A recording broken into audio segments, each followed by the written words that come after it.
말도 안 되는 일이 벌어지고 있습니다. 수십 년간 초강대국으로 군림해온 미국이 한국 기술 때문에 충격에 빠졌다고 하는데요. 미국 정부의 최고 권위자들이 한국행 비행기 티켓을 예약하기 시작했다고 합니다. 어떤 기술이 세계 최강대국의 권위를 단번에 흔들어 놓을 수 있었을까요? 하버드 대학교의 최고 전문가조차 한국은 이미 게임을 끝냈다라는 충격적인 분석을 내놓았다고 합니다. 과연 그 내용은 무엇일까요? 사연을 통하여 함께 알아가 보도록 하겠습니다. 안녕하세요, 여러분. 저는 미국 에너지부 수석연구원 앨리스 조안나라고 합니다. 제가 오늘 여러분께 들려드릴 이야기는 제 인생을 완전히 바꿔놓은 한국 방문에 관한 것이에요. 저는 10년 전 MIT에서 에너지 시스템을 전공했고 연구원으로서 차세대 배터리 기술을 연구해 왔습니다. 미국 최고의 대학에서 최첨단 기술을 배우며 저는 언제나 미국이 세계 과학 기술의 중심이라는 자부심을 가지고 있었어요. 하지만 지난달 갑자기 받은 임무는 그런 제 자부심에 금이 가기 시작했습니다. 윗선에서는 한국의 배터리와 방산 기술을 평가하라는 지시를 내렸고 저는 속으로 평가라기보다는 확인에 가까운 임무라고 생각했어요. 하버드 대학교 앨런 스미스 교수님이 한국이 미국과 중국을 제치고 신산업 강국으로 부상했다는 놀라운 보고서를 발표했기 때문입니다. 워싱턴 DC의 에너지부 회의실에서 제 상관은 심각한 표정으로 말했어요. 앨리스, 우리는 당신의 냉정한 분석이 필요해. 한국이 정말 우리를 앞서가고 있는 건지 확인해야 해. 저는 속으로 코웃음을 쳤습니다. 한국은 반도체로 성공했지만 그냥 운이 좋았을 뿐 진짜 첨단 기술에서 미국을 앞서갈 리 없다고 확신했으니까요. 미국은 2차례의 세계 대전을 이겼고 인터넷도 만든 세계 최강 대국이잖아요. 기술적 우월성은 우리의 자부심이자 정체성이라고 확신을 갖고 있었습니다. 자료 수집과 출장 준비를 마친 뒤 일주일 후 한국행 비행기에 몸을 실었고 14시간의 긴 비행 동안 저는 한국 배터리 산업에 대한 보고서들을 읽었습니다. 대부분 부풀려진 내용으로 보였고 한국이 마치 배터리 분야의 새로운 강자로 떠오른 것처럼 설명한 기사들은 말도 안 되게 느껴졌어요. 창밖으로 보이는 끝없는 구름을 바라보며 저는 생각했습니다. 이번 출장은 그냥 형식적인 것일 뿐 결국 미국이 더 앞서 있다는 보고서를 쓰게 되겠지. 비행기에서 내려 인천국제공항에 발을 디딘 순간 첫인상부터 저를 깜짝 놀라게 했는데 공항은 마치 영화 속에서 본 미래의 모습 같았고 수많은 공항 관계자들이 여행객을 안내하고 있었어요. 무엇보다 처음으로 놀라움을 느낀 건 자동 출입국 시스템이었습니다. 이 시스템은 미국보다도 훨씬 빠르고 효율적이었어요. 입국장에서 제 이름이 적힌 팻말을 든 남성이 다가왔습니다. 앨리스 연구원님 환영합니다. 저는 한국에너지기술연구원의 한석희입니다. 한석희 연구원님의 유창한 영어에 처음에는 안심했지만 금세 놀라움이 밀려왔습니다. 그를 맞이한 한석희 연구원은 피츠버그 대학교에서 박사학위를 받았고 최신 연구 논문들을 모두 꿰고 있었으며 심지어 제가 미처 발견하지 못한 오류까지 지적할 정도였어요. 첫인상부터 제 선입견은 무너지기 시작했습니다. 그리고 대화 수준이 전문가용이라는 점에서도 놀랐습니다. 공항을 빠져나와 차에 타면서 한석희 연구원은 제게 물었습니다. 혹시 맥켄지와 윌리엄스의 차세대 리튬 배터리 안정성 문제 논문을 읽어보셨나요? 저는 눈이 동그래졌어요. 그 논문은 불과 2달 전에 나온 아주 전문적인 연구였습니다. 네, 읽었어요. 정말 흥미로운 접근법이었죠. 제가 답하자 한석희 연구원은 웃으며 말했습니다. 저희는 그들이 지적한 전해질 불안정성 문제를 이미 해결 단계에 도달했습니다. 다음 달 국제학술지에 발표할 예정이에요. 저는 그 말이 믿기지 않았어요. 미국 최고 연구진이 겨우 문제를 찾아낸 단계인데 벌써 해결책까지 찾았다니 경악을 금치 못했습니다. 인천공항을 빠져나와 최첨단 도시 풍경을 감상하며 한석희 연구원의 한국 배터리 산업 설명을 들었습니다. 한국은 지리적 특성상 자원이 거의 없습니다. 그래서 기술이 유일한 살 길이었죠. 일본의 배터리 기술을 따라잡기 위해 처음엔 밤낮 없이 분석했고 그 다음엔 우리만의 기술 개발에 모든 걸 걸었습니다. 창밖으로 지나가는 큰 산업 단지들을 가리키며 한석희 연구원은 계속했습니다. 여기가 판교 테크노밸리입니다. 우리의 실리콘밸리죠. 저기 보이는 것은 수원의 삼성 캠퍼스고요. 그 설명을 들으며 저는 점점 불안해지기 시작했습니다. 제가 알던 한국의 모습과 너무 달랐어요. 1시간 반 정도를 달려 우리는 화성시에 있는 거대한 배터리 캠퍼스에 도착했습니다. 정문을 지나자마자 눈앞에 펼쳐진 광경에 저는 숨이 멎을 뻔했어요. 축구장 20개 크기의 공장 건물이 줄지어 있었고 스스로 움직이는 물류 로봇들이 바쁘게 움직이고 있었습니다. 이곳이 우리의 배터리 생산 기지입니다. 하루에 전기차 2만 대 분량의 배터리가 만들어집니다. 공장 안으로 들어서자 끝없이 이어진 자동화 생산 라인에서는 테슬라, 제너럴 모터스, 폭스바겐 로고가 새겨진 배터리팩이 쉴 새 없이 만들어지고 있었습니다. 한석희 연구원은 담담하게 말했습니다. 우리 세계 기업이 세계 배터리 시장의 절반을 장악했습니다. 그 말을 듣는 순간 가슴이 쿵 내려앉는 느낌이 들었어요. 부정하고 싶지만 눈앞의 현실 앞에서는 당황스러웠습니다. 이어지는 생산 라인을 빠져나가는 배터리 팩들을 보며 저는 입을 다물 수 없었어요. 이게 모두 수출되는 건가요? 한석희 연구원은 고개를 끄덕였습니다. 네, 대부분 미국과 유럽으로 갑니다. 사실 미국 전기차의 60%가 한국 배터리를 사용하고 있어요. 그 말에 저는 머리를 한 대 맞은 것 같았습니다. 우리 미국인들이 자랑스럽게 타고 다니는 전기차의 심장이 한국에서 만들어지고 있었다니. 한석희 연구원이 내민 자료에는 LG 에너지 솔루션, 삼성 SDI, SK온의 세계 시장 점유율 그래프가 있었고 그 옆에는 미국 기업들의 초라한 실적이 나란히 있었습니다. 그 순간 저는 미국의 자존심을 지키고 싶은 마음과 진실을 받아들여야 한다는 이성 사이에서 혼란스러웠습니다. 서울로 돌아오는 길에 화성에서 본 광경이 계속 머릿속을 맴돌았습니다. 노트북을 켜고 오늘 들었던 자료를 정리하기 시작했어요. 옆자리에는 한국 배터리 기업들의 연구개발 투자액과 특허 출원 건수가 빼곡히 적힌 보고서가 점점 쌓여갔습니다. 숫자들이 말해주는 현실이 불편했어요. LG 에너지 솔루션, 삼성 SDI, SK온 세 기업의 특허 출원 건수는 지난 5년간 미국 전체 배터리 관련 특허보다 많았습니다. 연구개발 투자액도 매년 30%씩 증가하고 있었어요.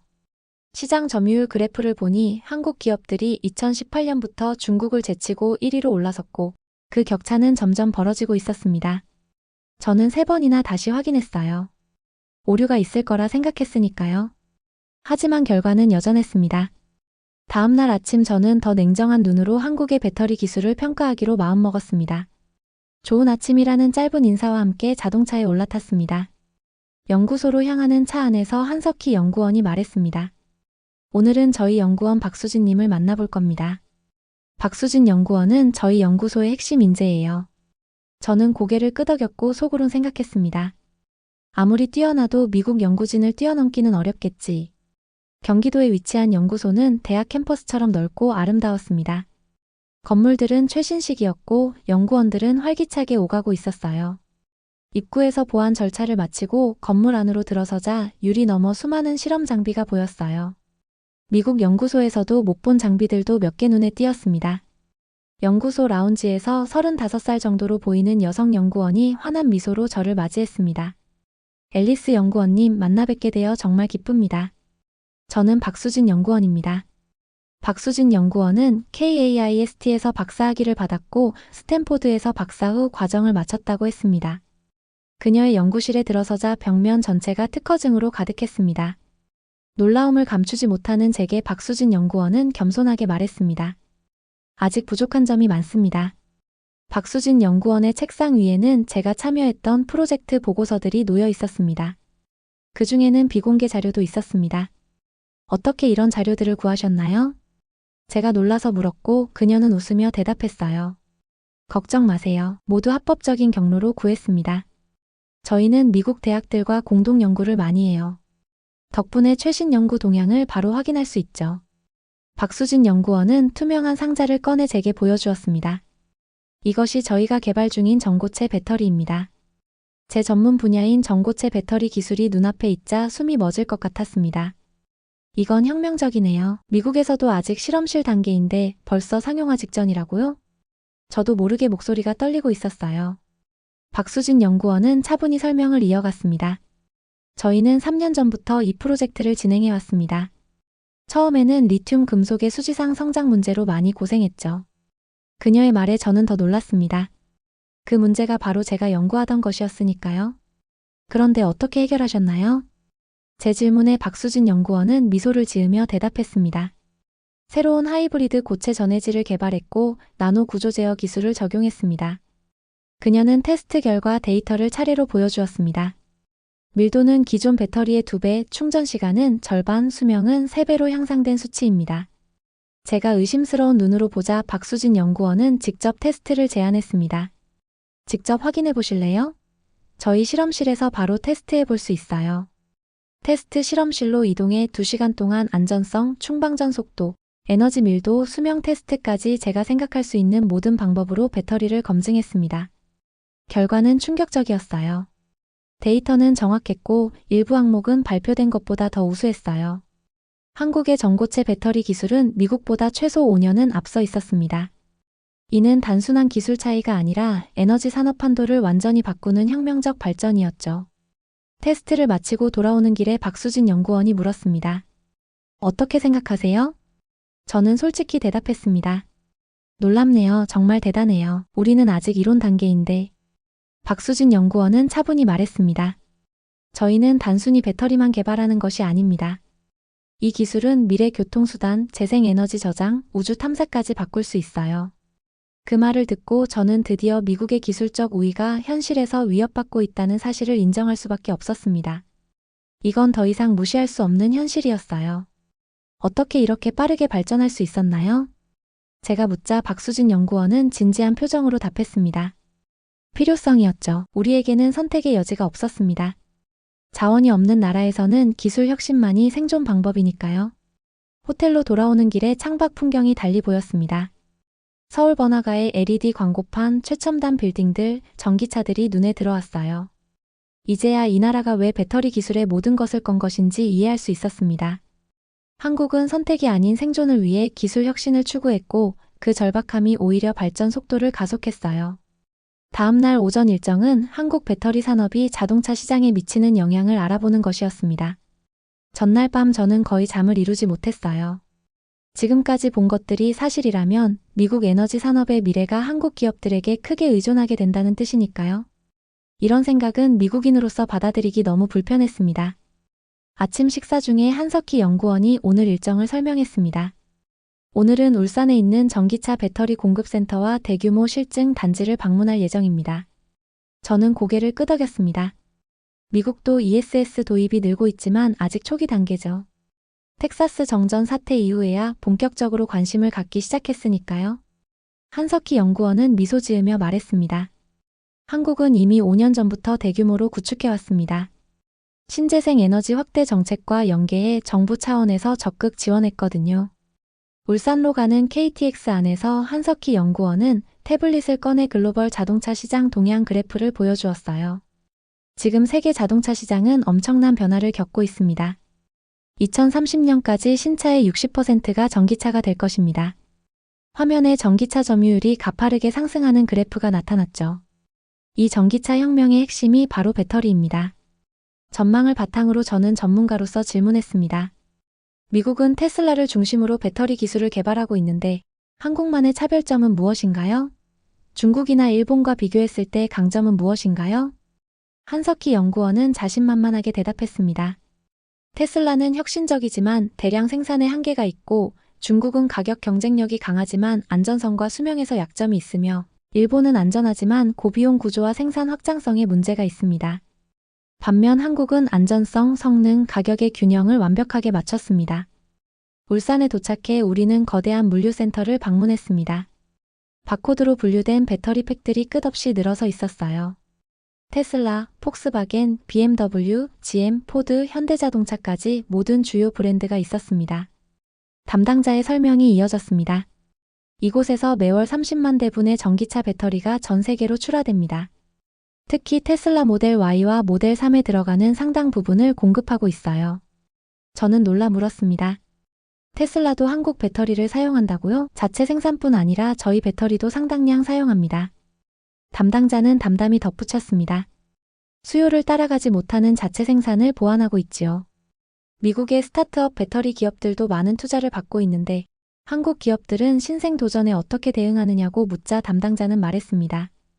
그들의 혁신력은 존중하지만 배터리는 기술뿐 아니라 대규모 생산 경험과 안전성 검증이 핵심입니다.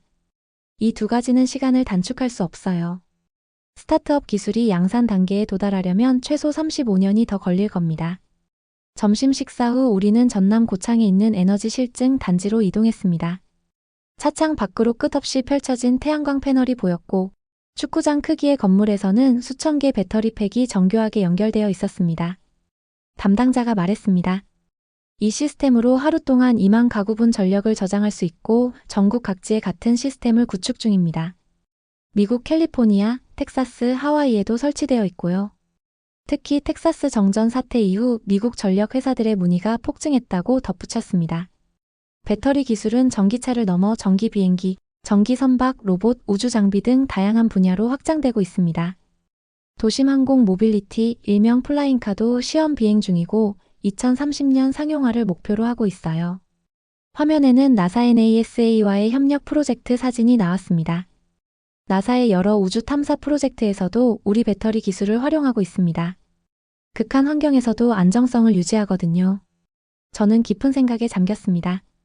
창밖 불빛을 바라보며 곰곰이 되새겼어요. 미국이 20세기의 인터넷과 소프트웨어로 세계를 지배했다면 한국은 21세기에 배터리로 에너지 혁명을 주도할지도 모른다. 그런 생각이 머릿속을 맴돌던 밤, 제 머릿속 기술 지도는 완전히 바뀌어 있었습니다. 다음 날 오전 일정에는 한국 방산 기술 현황 파악이 예정되어 있었습니다.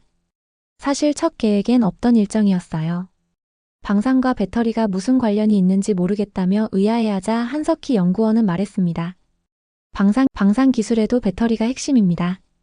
민간에서 개발된 배터리를 군사용으로 개조했고 군사 기술이 다시 민간으로 넘어오기도 합니다.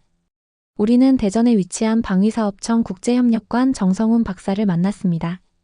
그는 MIT에서 국제안보학 박사학위를 받고 미국 국방부 자문위원으로 활동하다 돌아온 인재였습니다.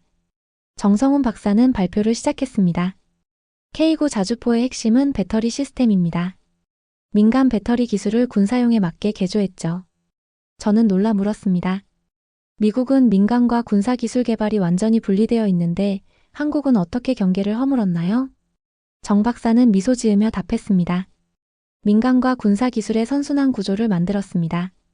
배터리 연구소에서 개발된 기술은 곧바로 방산에 적용되고 방산에서 발전된 기술이 다시 민간으로 흘러갑니다. 발표는 K 전차, 레드백 장갑차, 천국 미사일 시스템까지 이어졌습니다. 모든 장비의 배터리 기술이 핵심이었어요. 점심시간에 정 박사는 깜짝 소식을 전했습니다. 최근 폴란드와 20조 원 규모 방산 계약을 체결했습니다.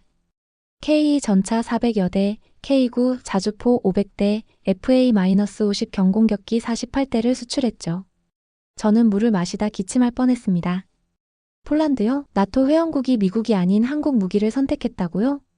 정 박사는 담담히 말했습니다. 러시아-우크라이나 전쟁 이후 유럽 국방비가 급증했어요. 우리는 가성비와 성능, 빠른 납기, 기술 이전으로 승부했습니다.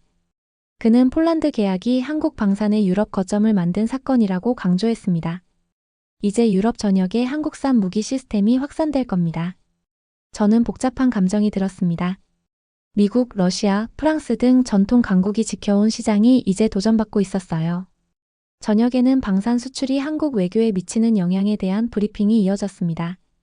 무기 수출은 전략적 동맹을 강화하는 수단이었어요. 정 박사는 말했습니다.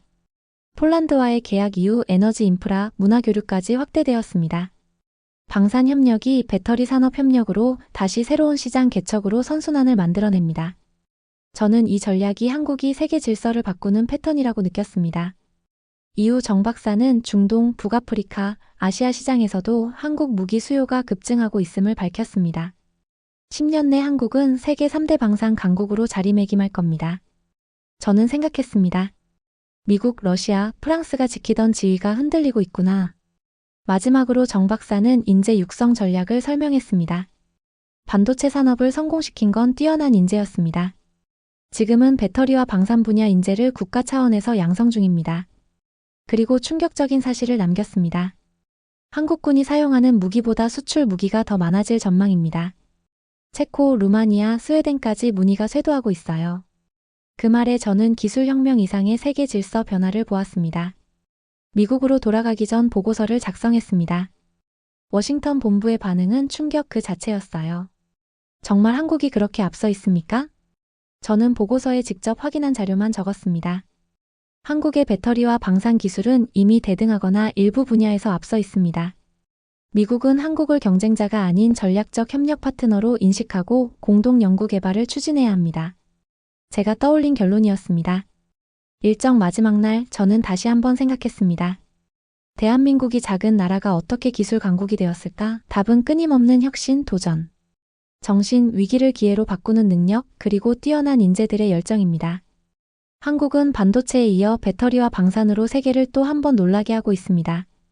앞으로 미국과 한국의 협력은 어떤 혁신을 가져올지, 다음 10년 한국은 또 어떤 분야에서 세계를 놀라게 할지 기대해 주세요. 지금까지 제 이야기를 들어주셔서 감사합니다. 모두 안녕히 계세요. 오늘도 행복한 하루 보내시길 바랍니다.